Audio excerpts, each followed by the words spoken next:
Shalom. First and foremost, like to give all praise and glory and honor to Yahweh Ba'Shem, Yahweh Shai Ba'Shem, Makar Kadash. Double honors to the elders, apostles, and great millstone, preaching His word truthfully and sincerely. And shalom to the Akim, scattered through the four corners of the globe, preaching His word truthfully, faithfully, strongly, and sincerely. And shalom to the Akim that be like unto the speckled bird, preaching His word truthfully and sincerely. And I say shalom to your Akim out there. Oh, what's that? Who you talking to? No more. Lost out, close your door. He got his shoes put off. Oh, what you? Yeah, he probably got to close his car. Yeah.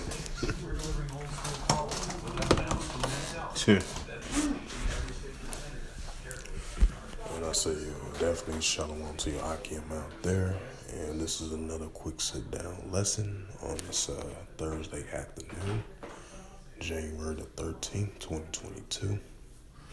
And I'm about to bring this news article out right here. Salakia.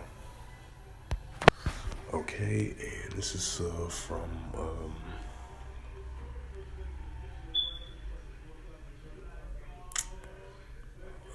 from Lebanon Gulf Crisis News, I believe. This is my first time seeing this news article source. What it says, the highlight of this news article says Hezbollah goes on the offense. We will no longer accept being called terrorists. Need some more. Alright. It says Hezbollah supporters during a ceremony held on January the 4th in the southern suburban on the occasion of the second commemoration of the assassination in Iraq of Iran General Qasem Soleimani. It says Hezbollah has done it again. A few weeks ago, a Shiite party organized in conference with Bahrain's main opposition group of al-Wafaqi. But the things did not stop here.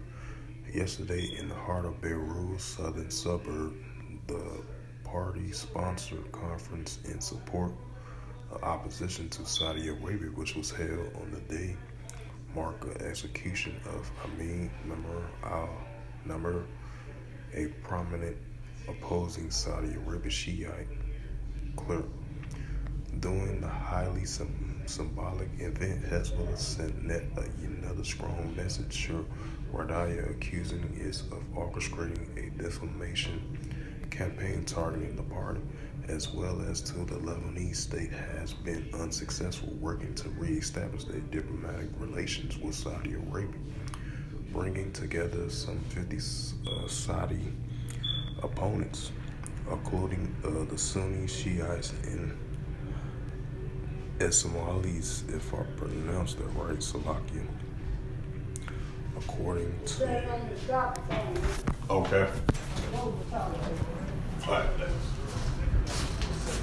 Appreciate it. Okay. So let me read it again. It says, bringing together some 50 Saudi opponents, including the Sunnis, the Shiites, and some Ismailis, according to a party source. It says, conference seems to be that a starting point of a real movement in the face of Saudi king under the slogan of uniting the fight against the enemies, as noted by the ceremony. The presenter, this is a particularly sensitive point for Wadaya of Saudi Arabia, which also sought to silence all form of opponents. Yeah, because, it was already, Saudi Arabia, their coalition over there, they already had an ongoing confrontation and conflict over there in the southern border of Yemen, I believe, going against those rebels over there, over there in Yemen, the Houthis, I believe. So, you still got ongoing confrontation over there. So, Saudi Arabia already got their hands full.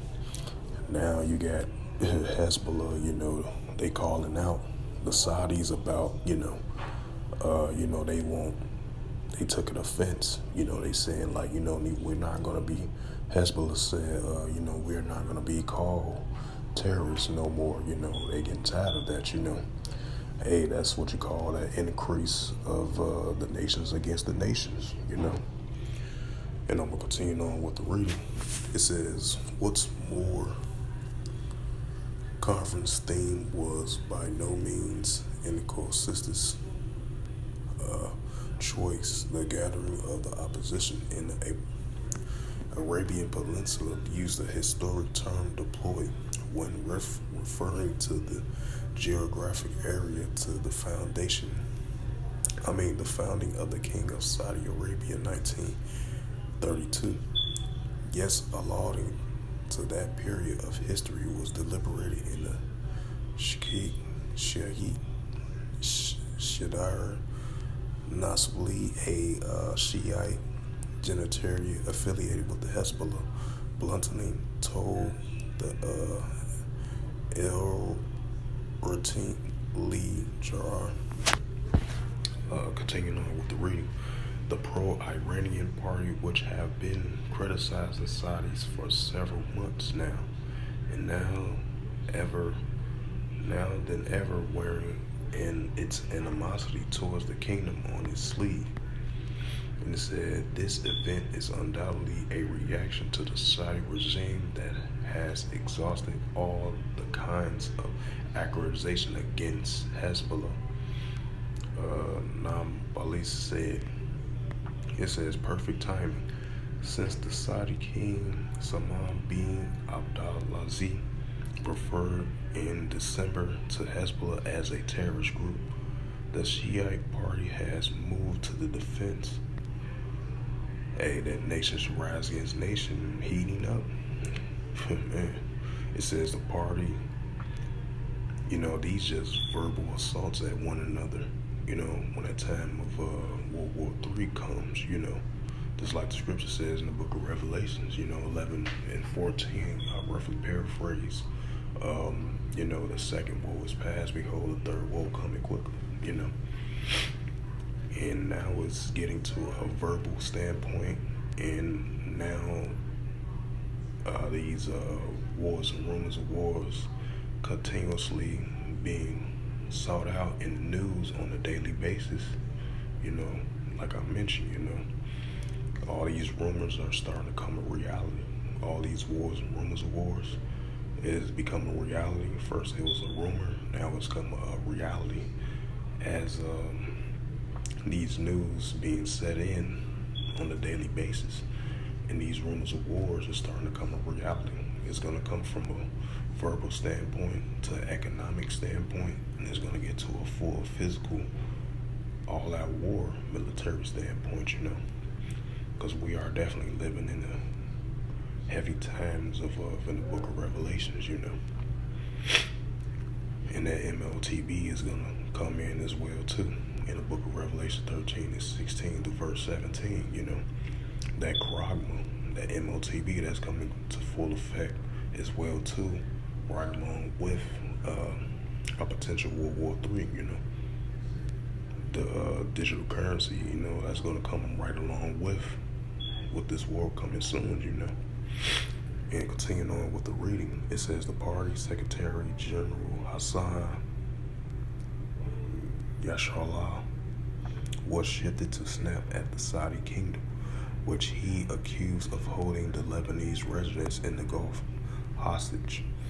According to the party circles, the Saudi opponents' conference has been decided for years, but postponed on several occasions at Nasrallah's request. It says the timing now, however, could not have been more perfect, amending the tensions that have been recently flaring between the two rival sides. In the Hakim, if I pronounced that right, Shivlidan, the party executive council chairman and one of the keynote speakers at the event, was one who set the tone.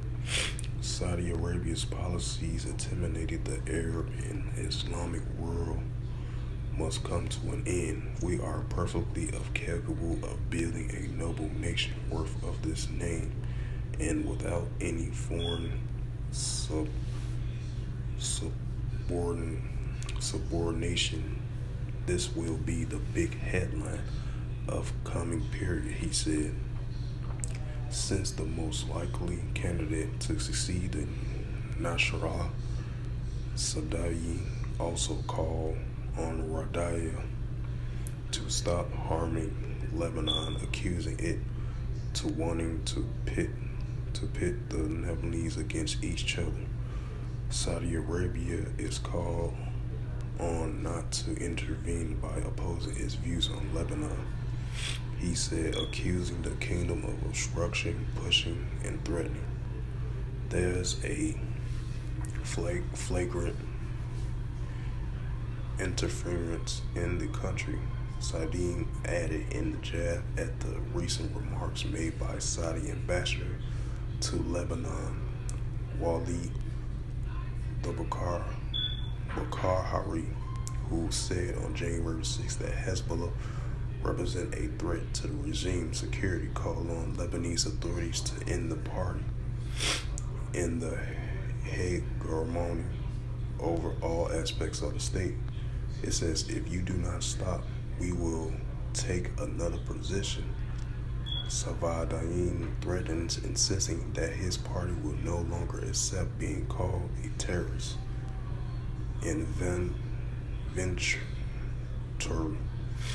it did not take Baharari long to respond against Hezbollah in a tweet on January the 12th of ignoring a pains and hopes of the brotherly Lebanese people.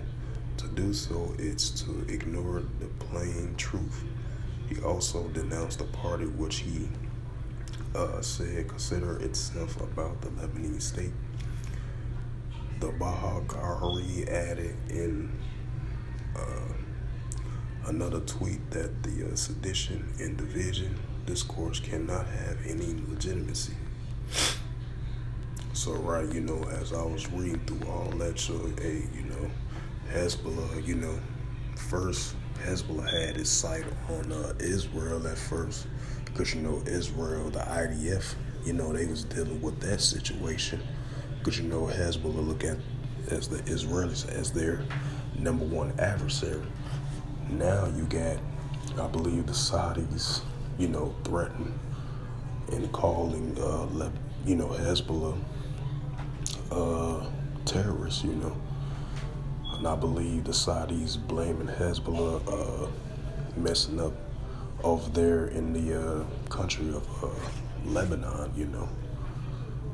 They kind of accuse them from stopping the brotherhood, I believe, to them being all as one, as an Arab nation. But Hezbollah,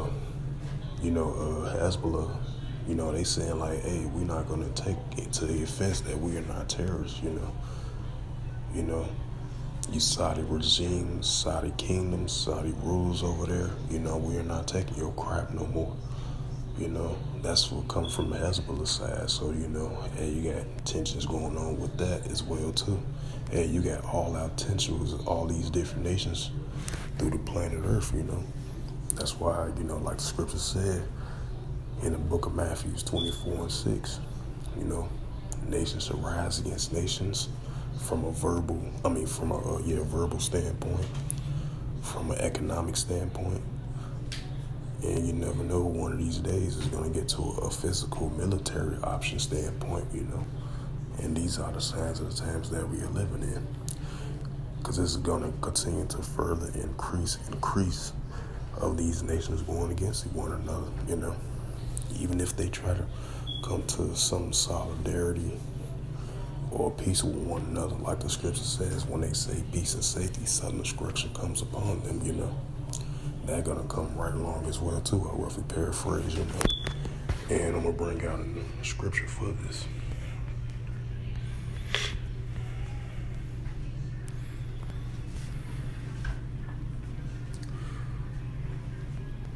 This is the book of Matthew, chapter 24, verse 7. For nation shall rise against nations, and the kingdom against kingdom. And there shall be famine and pestilence and earthquakes in diverse places, right? So you're going to see continual of increase and more development as you hear this in the news on a daily basis of these nations continually going against one another from an economic standpoint to a verbal standpoint. And once that time comes, it's going to be to all-out physical military standpoint as well too, because we are living in those times. We are living in the process of those things, because all these puzzles starting to come together as it's being revealed in the last days. Like the second war was passed, behold, third war coming quickly. And these nations going to continue to go at each other, because these are the signs of the time, And that's all I want to bring, And I hope this sit-down lesson was edifying through the spirit of power, grace, and mercy of Yahweh Yahushua. And first and foremost, I'd like to give all praise and glory and honor to Yahweh, Bahashem, Yahushua, Bahashem, Rakar Kadash. Double honors to the elders, apostles of Great Millstone, preaching His word truthfully and sincerely. Shalom to the Akim, scattered through the four corners of the globe, preaching His word truthfully and sincerely. And shalom to the Akim that be like unto the speckled bird, preaching His word truthfully, faithfully, strongly, and sincerely. Until next time, I will say, shalom.